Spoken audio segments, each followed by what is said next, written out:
Велизар Димитров успя Валентин Илиев да отнеме и да му подаде. Отдясно се включва Йордан Тодоров.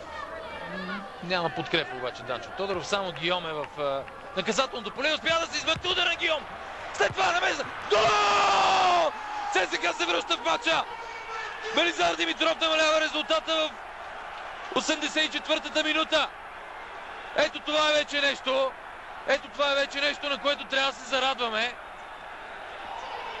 Отбора на ЦСКА се връща и ни предстоят вълнуващи 7 минути до края на матча.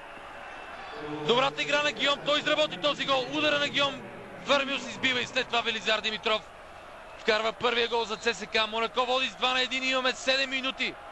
7 минути до края на двубоя. Сега трябва да дадат всичко от себе си момчетата на Ешич.